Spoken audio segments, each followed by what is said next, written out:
So good day everyone, my name is Christine Mlahoy and I'm the one who is gonna explaining what is exception. So an exception is an event that occurs during the execution of a program, such as an error or an unexpected condition. This also disrupts the normal flow of instructions. Example of the exceptions can occur due to a lot of various reasons, including runtime errors, invalid user input, network or database errors, resource and allocation errors. And also, exception is a program can either handle the exception, terminate, or there is a terminate is abort the program and display an error message. And so good day everyone, this is Darling basically. So now let's continue to discuss the exception. So there are a hierarchy of exception. Under the exception, there are two types, which is the user-defined and the built-in exception. So under the built-in exception, there are two types, the checked and unchecked exception. So let's discuss first what is user-defined. This branch represents custom exception created by programmers to handle a specific situation within their applications. This exception extends existing exception classes, open exception or each subclasses to provide more context-specific error handling. So, and the built-in naman contains exception that are predefined within the Java language itself. So this further categorized into checked and unchecked exceptions. So what is checked exception? So these are exceptions that the Java compiler forces you to handle explicitly using try-catch block or by declaring them in method signature using throws. So this ensures that potential errors are addressed, improving for example, your code. For example, there are examples of check exception, which is we will perform it later, but let's discuss it first. So first is class not found exception. So what is class not found exception? Thrown when a class cannot be found by the class loader. So next is interrupted exception. So this is thrown when a trade is interrupted while waiting, sleeping, or otherwise blocked. So next is the IO exception, a broad category of exception related by input-output operation. For example, file reading or writing. Next is SQL exception. This thrown when database access errors occurs. Next is the last example is the file not found exception, thrown when a file or directory is specified by a path does not exist. So now let's proceed to the unchecked exception. So what is unchecked exception?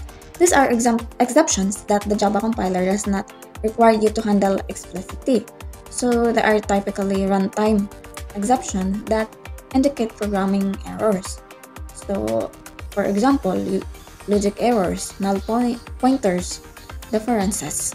So handling them is often done for improved error reporting and graceful program. So there are different types or example of unchecked exception. First is the arithmetic exception. So we will code this and show you later. So arithmetic, from the word arithmetic. So shown when an arithmetic occurs, for example, by division by 0. So we will perform that later. So class cast exception, shown when an attempt is made to cast an object to an incompatible type. Next is null point exception, shown when a program attempts to access like for example, member, method, or variable of an object that is currently null. So next is index out of bounds exception. So this shown when an array index is out of bounds. So next is array store exception, shown when an attempt is made to store an, like for example, incompatible object type into an array. So next, the last example is illegal trade state exception. So this thrown when an attempt is made to perform an illegal operation on a trade. So, good day. So, we will continue our discussion about the exception. So, this is the inverse opinion. So, now, ipapakita natin kung ano ba talaga yung mga different types of exception. So, in built-in exception, nakikita natin is, nakalagay dun is, meron tayong check and unchecked exception. So, magsisimula tayo sa unchecked exception, which is, ang first is arithmetic exception. So, ipapakita natin kung paano ba lang. Like, for example, sa arithmetic, this is occurs when, for example, maglalagay tayo dito ng int x is equal to 5 divided by 0. So, ito yung tinatawag na arithmetic exception. Para natin, guys. Ayan, dito makalalagay exception and mean. So, java.lang arithmetic exception. So, ito pala yung name ng exception natin, which is ito, arithmetic exception.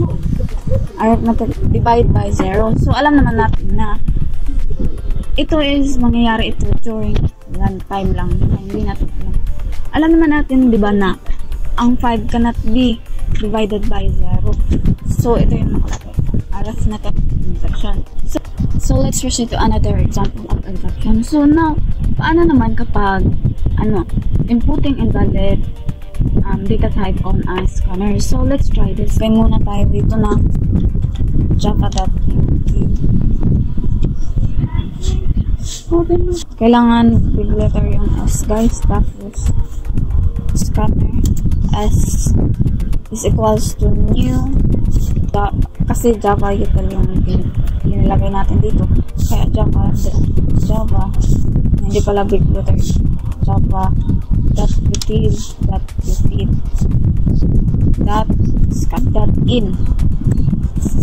then .in.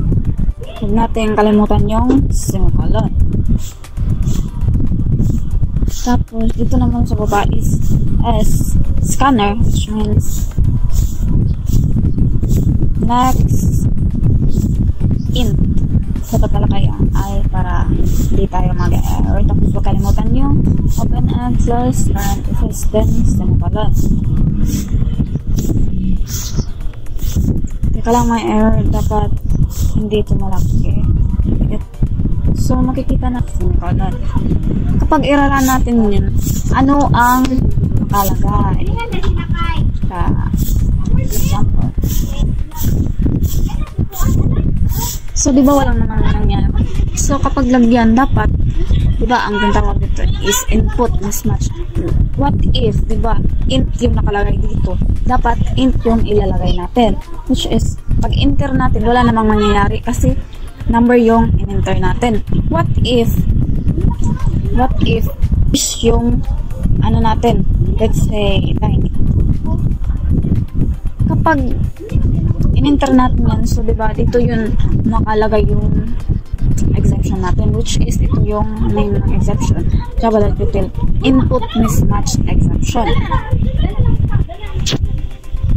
So, ito na yung input mismatch exception. So, now, gusto ko lang ipakita kung paano i-handle yung exception like this, different kind of exception. So, ito-try natin yun. Pwede tayong gumamit ng try and catch, which is try and catch.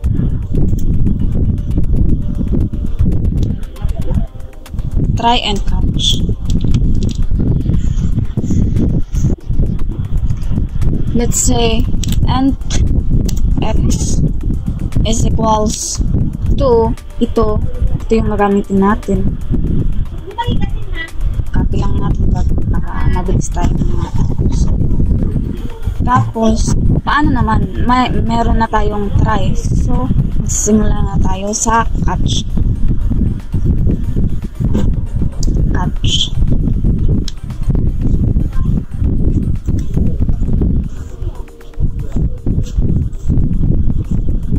Catch, open and close parenthesis, which is lagyan natin dito ng exception.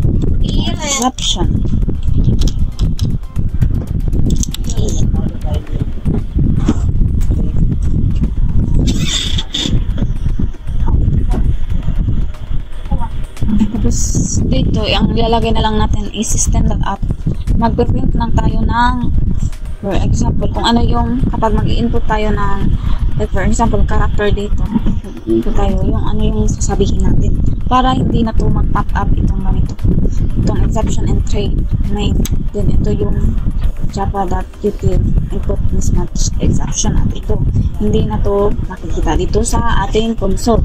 So, simulan na system.out.print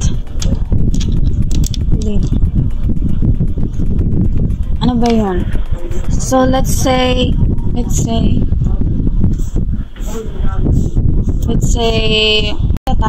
data types error, or let's say na lang invalid data types. Ito na lang. Tapos lagyan natin ng semicolon. So, let's run this. So, don't forget na magamit tayo ng try catch para ma-handle lang yung exception. Natin. So, dito wala tayong makikita. Let's say, tama yung ilalagay natin. Mag-input tayo ng numbers, which is yung integers. Ito. And, kasi, ang hinihingi lang natin dito is yung integer. So, pag enter, wala namang mangyayari, diba? Tapos, let's say, magpiprint na lang tayo dito ng, let's say, gusto kong mag-print ng, enter a number lang. System.out.print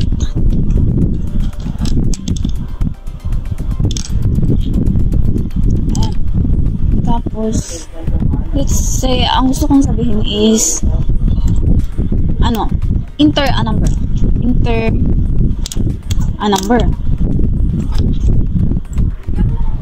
semicolon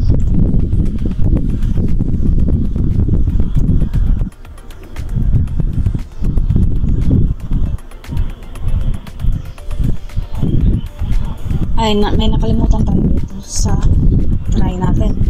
So, let's say, magra-run tayo.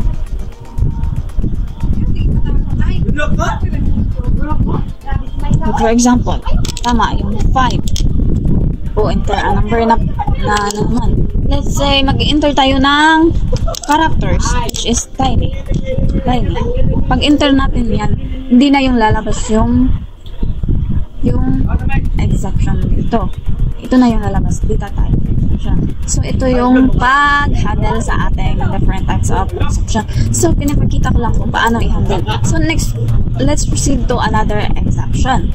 So, proceed naman tayo sa another example of built-in exception, which is paano naman kung when ang user is when accessing index that doesn't exist. So, ito yung gagawin natin. So, let's say, manghihingi lang tayo ng string is equals to n muna, is equals to let's say, pangalan kasi name naman talaga. Let's say, name semicolon, and then let's say, manghihingi tayo ng n dito, and x is equals to integer that parse int.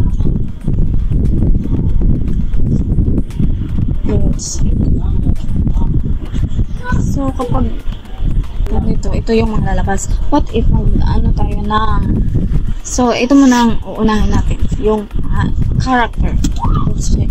So, ito yung mangyayari. So, input mismatch exception. Paano naman kapag integers yung in-input natin dito? Let's say 6. Ito, number. Pag lalabas dito yung exception and trade me. So, ito yung pangalan ng exception natin. Number format exception. Which is kasi yung hinihingi natin to another common exceptions. So, what if gagamit tayo ng array when we accessing index that doesn't exist? So, dito is manghihingi lang tayo ng string names. Then, gagamit tayo ng array. is equals to, let's say, lalagay lang tayo ng tatlong names, which is, let's say, Daini,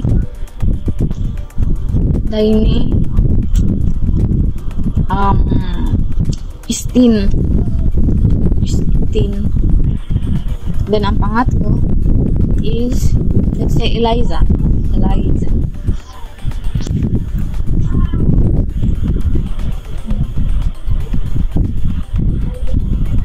No, hindi pala. Nakalimutan natin yung curly braces na close. Tapos, dito sa baba is, ano lang tayo, mag-print lang tayo na ang gusto natin i-print dito sa tatlong name ito. So, let's see system .out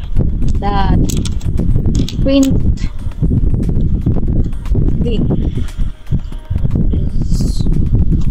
natin i-print. Dapat hindi natin kalimutan yung array and semicolon. So, napansin mo lang nilagay. What if, di ba alam naman natin na sa array is 0 base tayo, which is ito si Daini 0. Then, si Christine is 1. Then, sila sa is 2. Alam natin 0, 1, and 2 lang to. So, what if hindi mo alam yung pagkaka-calculate is 1, let's say 1 si Daini, 2 si Christine, and 3 sila. So, kapag inanam mo dito is 3. So, alam natin na wala dito sa ating choices. So, auto. So, ang pangalan ng exception na to is wait, may error tayo. Nakalimutan natin dito ilagay yung names kasi names naman talaga yung i-print natin. Names. So, let's say pag meron natin ito yung lalabas. So, lalabas dito exception and child main. So, array index out of bound exception. Ito yun. So, paano naman kita natin kapag tama yun? Let's say 0. So, lalabas dito si Daini. Ayan, Daini. So, kaya tinatawag na array out of bound exception. Kasi, out of bound na siya. Ito. Hindi na siya dito nakabilang yung number na input natin. Hindi na ma-read ng program natin kasi lagpas na yung input natin na number 8. So, ito yung array index out of exception. So, maglalagay na lang tayo dito ng choose. No, mali pala. Maliit. Choose.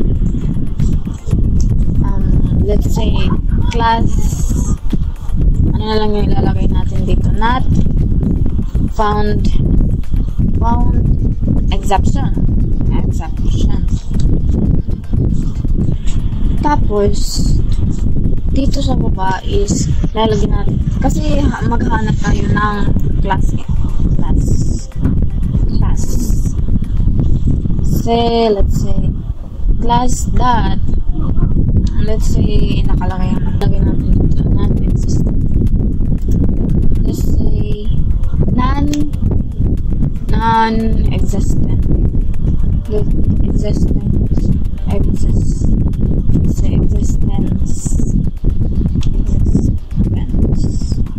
Existent. Let's say, class. Tapos, lagyan natin na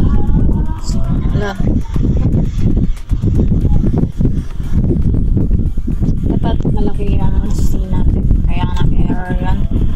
So, pag niran natin let's say run. Pag niran natin to, ang lalabas dito is not found exception. Ito yun. So, makikita din dito yung pangalan ng ating exception.